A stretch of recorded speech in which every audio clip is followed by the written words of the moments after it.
Hello दोस्तों, UPSC निर्माण संस्था आदापुर में आप लोग का हार्दिक अभिनंदन है। मेरा नाम मुस्कान कुमारी है और मैं क्लास बीए में पढ़ती हूँ। आज हम लोग पढ़ने जा रहे हैं कि जो ब्लैक सी ग्रीन इनिशिएटिव है वो क्या होता है। आज हम लोग क्या पढ़ेंगे कि ब्लैक सी ग्रीन इनिशिएटिव के बारे में।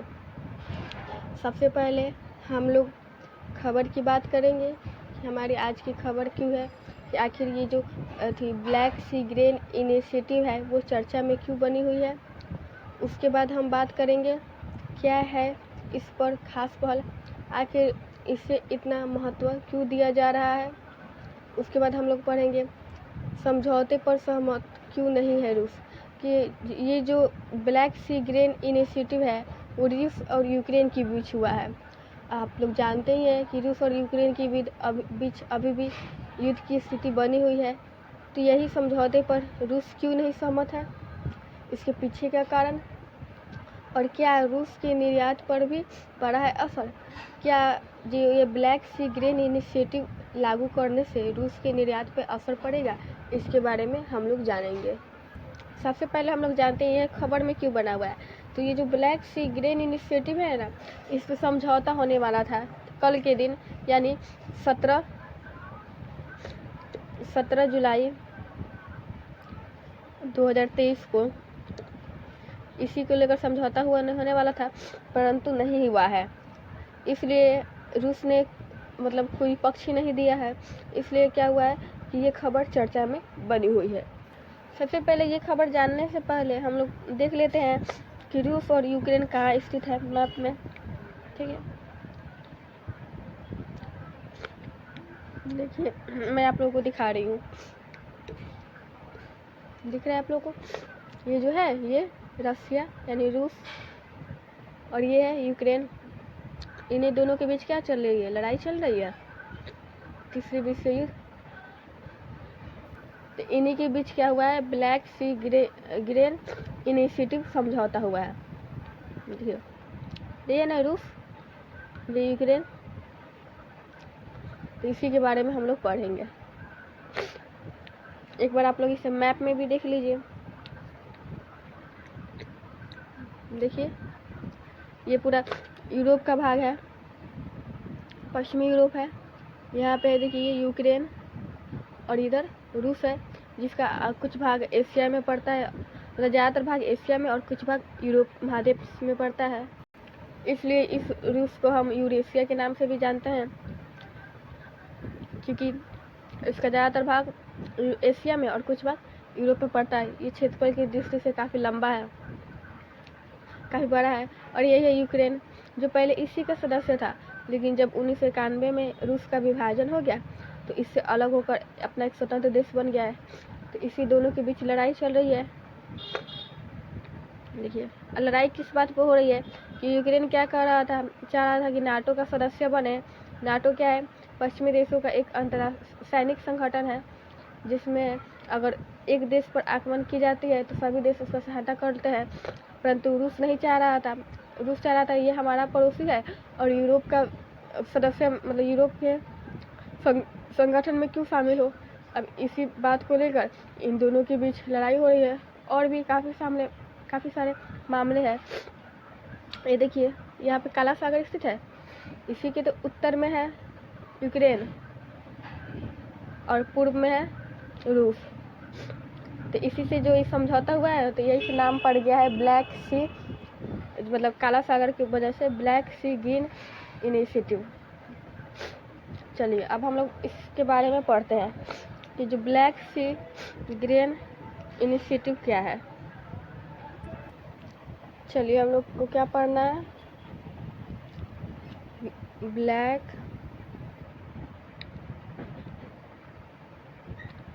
सी ग्रीन इनिशिएटिव, इसी के बारे में हम लोगों को पढ़ना है।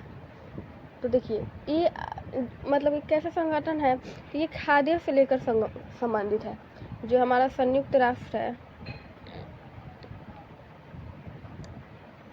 जो क्या है संयुक्त राष्ट्र, उसने खाद्य सहायता कार्यक्रम का प्रमुख योगदाता है। मतलब संयुक्त राष्ट्र क्या है, वो खाद्य से संबंधित लेकर एक संगठन बनाया हुआ है। तो आखिर इसमें ब्लैक सी ग्रेन इनिशिएटिव में क्या कहा गया इस समझौते में? तो जो यूक्रेन है, यूक्रेन वो क्या है, गेहूँ, यानी जो गेहूँ होता है खाद्य फसल, गेहूँ और मक्का, गेहूँ और मक्का आदि जितने भी खाद्य फसल है उसका सबसे बड़ा निर्यातक देश है, जो गरीब देशों को निर्यात करता था। तो इसमें क्या हुआ है, जो जब रूस और यूक्रेन के बीच लड़ाई हो रही थी तो यूक्रेन ने क्या कर दिया था, रूस ने क्या कर दिया था कि यूक्रेन के जितने सारे बंदरगाह थे आक्रमण के दौरान उन पे क्या कर दिया था कि प्रतिबंध लगा दिए गए थे। देखिए मैं बता रही हूँ, देखिए ये यूक्रेन है ना, देखिए तो यहाँ पे जैसे ओडेसा बंदरगाह हो गया इत्यादि जितने भी यहाँ पे बंदरगाह है उसमें रूस का कर दिया है, प्रतिबंध लगा दिया है कि बोल रहा था कि रूस के कब्जे में आ गया ये सब बंदरगाह, उस पर आक्रमण करके जीत लिया है। तो क्या बोल रहा था, अब वो उस पर प्रतिबंध लगा दिया है, नहीं देगा किसी को। अब क्या हुआ है कि यूक्रेन क्या कर रहा था कि तो गेहूँ और मक्का का सबसे बड़ा निर्यातक था, परंतु उसके कई सारे बंदरगाह पे रूस द्वारा प्रतिबंध लगा दिए गए हैं। तो जितने भी गरीब देश हैं उन पे क्या हुए कि खाद्य सुरक्षा का काफ़ी खतरा पड़ गया है, कि खाद्य सुरक्षा में गरीब देशों के पास कमी आ गई है, जिसका उदाहरण भी हम दे सकते हैं कि पाकिस्तान में जो खाद्य की कीमत क्या है, आसमान छू रही है। वहाँ पे खाद्य कोई भी चीज़ काफ़ी भी महंगा है। इसका मतलब यही प्रभाव पड़ा है इस यूक्रेन के निर्यात को बंद हो जाने से। देखिए एक बार आप लोग पाकिस्तान की स्थिति को देख लीजिए कि आखिर वो कहाँ स्थित है। देखिए ये हमारा भारत है, देखिए दिख रहा है आप लोगों को, ये हमारा भारत है, ठीक है। और हमारे भारत का पड़ोसी देश है, देखिए दिख रहा है आप लोगों को, ये पाकिस्तान, यहाँ से देखिए ये पूरा पाकिस्तान है, हमारे भारत का ही पड़ोसी देश है। हमेशा भारत से ये दुश्मनी करता रहता है। ये पहले क्या था, ये भारत का ही हमारा ही हिस्सा था, परंतु 15 अगस्त 1947 को ये स्वतंत्र हो गया, तो ये अलग देश बन गया। इसी पाकिस्तान ये काफ़ी गरीब देश है। यहाँ पर क्या हुआ है कि यूक्रेन की निर्यात कम कर देने की वजह से यहाँ पे खाद्य संकट में यहाँ के लोगों के में काफ़ी खाद्य संकट की स्थिति उत्पन्न हुई है, सभी लोग भूखे मर रहे हैं। ऐसे ही कई सारे गरीब देश हैं जिसमें खाद्य संकट में कीमत आ गई है, सिर्फ यूक्रेन के निर्यातक बंद करने के कारण। क्योंकि यूक्रेन क्या है, जो यूक्रेन है ना, वो गेहूँ और मक्का में आदि जितने भी खाद्य फसल उसमें सबसे बड़ा निर्यातक था। तब इसी को लेकर, यही सब स्थिति को देखते हुए जो 22 जुलाई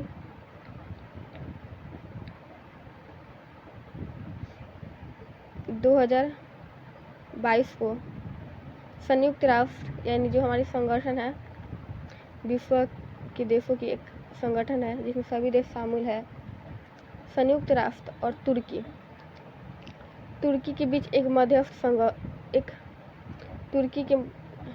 संयुक्त राष्ट्र और तुर्की के पहल से क्या किया गया था, ये ब्लैक सी ग्रेन इनिशिएटिव समझौता किया गया था। इसमें रूस और यूक्रेन दोनों आए थे। तो रूस क्या है, इस पर अपनी सहमति नहीं दर्ज कर रहा था, बोल रहा था कि नहीं, हम यूक्रेन को छूट नहीं देंगे, उनके बंदरगाहों को नहीं छोड़ेंगे। लेकिन संयुक्त राष्ट्र और तुर्की के पहल से ये मध्यस्थता की गई है। तो यही है हमारा ब्लैक सी ग्रीन इनिशिएटिव। इसका नाम ब्लैक सी क्यों पड़ा, क्योंकि ये काला सागर हम लोग देखे ही हैं, रूस और यूक्रेन दोनों काला सागर के निकट मौजूद है, इसी कारण। तो यही थी क्या हमारी ब्लैक सी ग्रेन इनिशिएटिव के बारे में।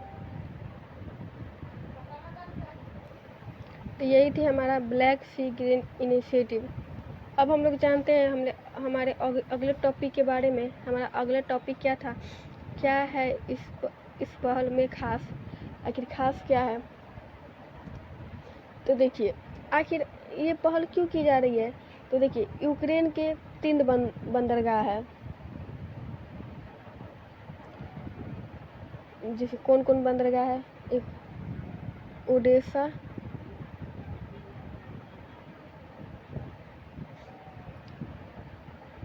चोर्नोमॉर्स्क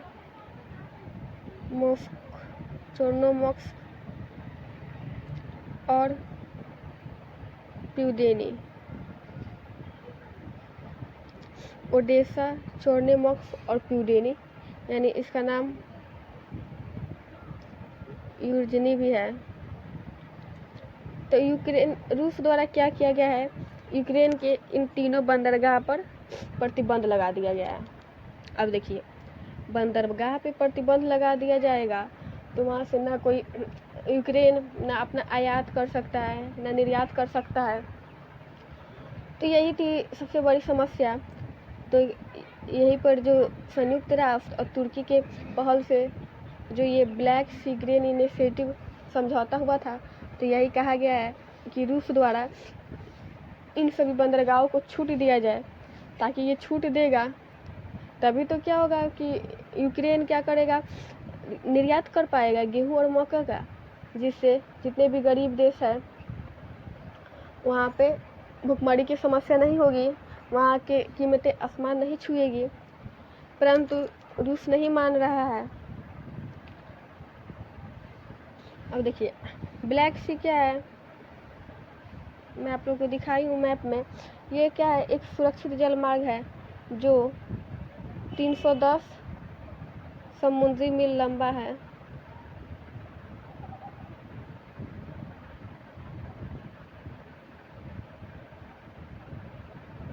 अब यहीं से क्या था, यूक्रेन के ये जो सारे बंदरगाह है ना, ओडेसा, चोर्नोमॉर्स्क और पिनवेनी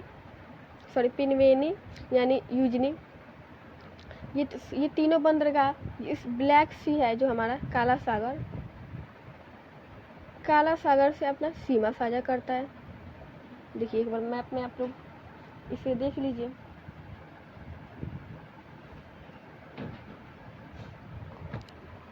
देखिए ये है हमारा यूक्रेन, ये है काला सागर।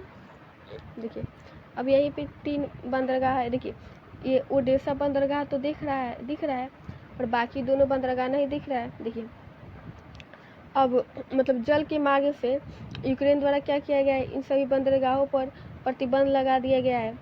तो यूक्रेन क्या करता था कि इसी बंदरगाहों के माध्यम से जितने भी गेहूं और मक्का की आपूर्ति ये सभी पश्चिमी यूरोपीय देशों में भेजता था, जैसे रोमानिया हो गया, हंगरी, बुडापेस्ट हो गया, सर्बिया हो गया, बुल्गारिया हो गया, ये सब सारी देशों में भेजता था। परंतु क्या हुआ है कि इन बंदरगाहों पर प्रतिबंध लगाने से इन देशों में नहीं भेज पा रहा है, मतलब जल मार्ग द्वारा, और स्थल मार्ग से भेजेगा तो ज़्यादातर टैक्स लगेगी, तो कीमतें में और महंगा होती चली जाएगी, तो कोई सामान खरीदेगा ही नहीं।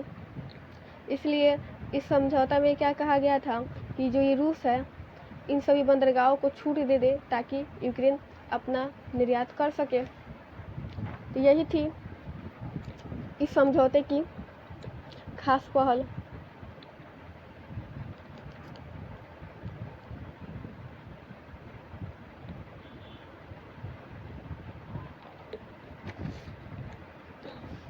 देखिए अब हम लोग पढ़ेंगे कि जो ये ब्लैक सी ग्रीन इनिशिएटिव समझौता है ना, ये एक निश्चित समय पर हो गया है। अभी तक 2 बार हो चुका है, एक 22 जुलाई 2022 को और एक बार और हुआ है, और यही एक समझौता जो 17 जुलाई 2023 को यानी कल के दिन होने वाला था, परंतु नहीं हुआ है, जिसके कारण ये खबर चर्चा में बनी हुई है।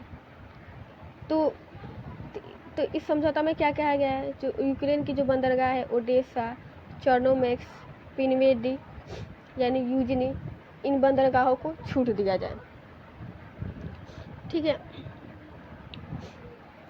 अब इन बंदरगाहों के ही माध्यम से यूक्रेन क्या करता था, दूसरे देशों में अपनी आपूर्ति करता था, यानी गेहूँ, मकई इत्यादि खाद्य फसल को भेजता था। अब हम लोग जानते हैं अगले टॉपिक के बारे में हमारे कि समझौते पर सहमत क्यों नहीं है रूस। आखिर रूस क्यों नहीं चाह रहा है कि इन बंदरगाहों को छोड़ दिया जाए ताकि यूक्रेन इस पर निर्यात कर सके अपना। तो देखिए समझौते के, क्योंकि देखिए जब रूस और यूक्रेन का युद्ध हुआ था ना, तो पश्चिमी जो जितने भी यूरोपीय देश थे, पश्चिमी देश,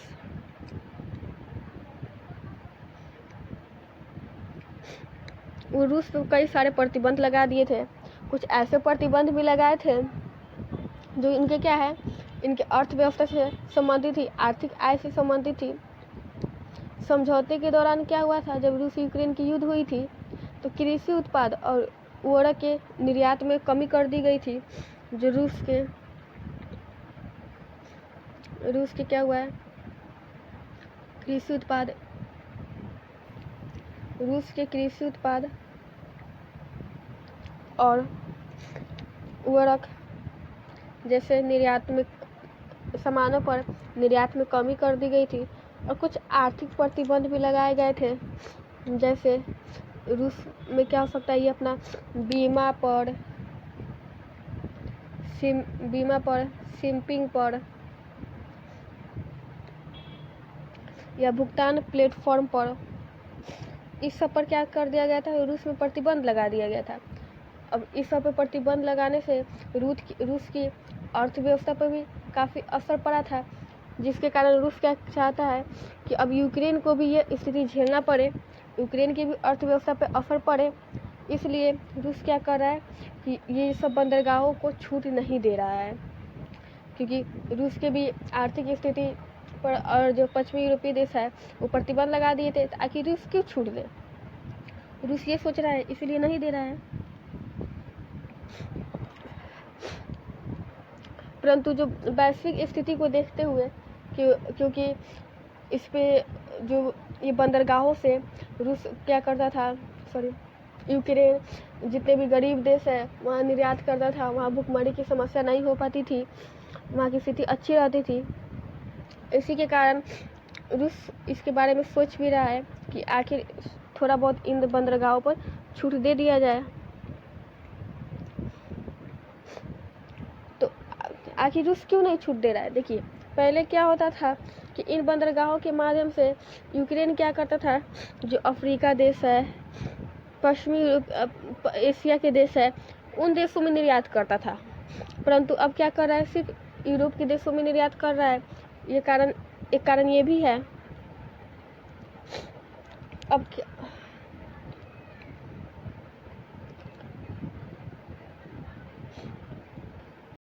और इसमें बंदरगाह पर छूट देने से रूस का कोई फ़ायदा भी नहीं है। इसलिए अब हम देखते हैं क्या रूस के निर्यात पे भी असर पड़ा है, जो हमारा टॉपिक था।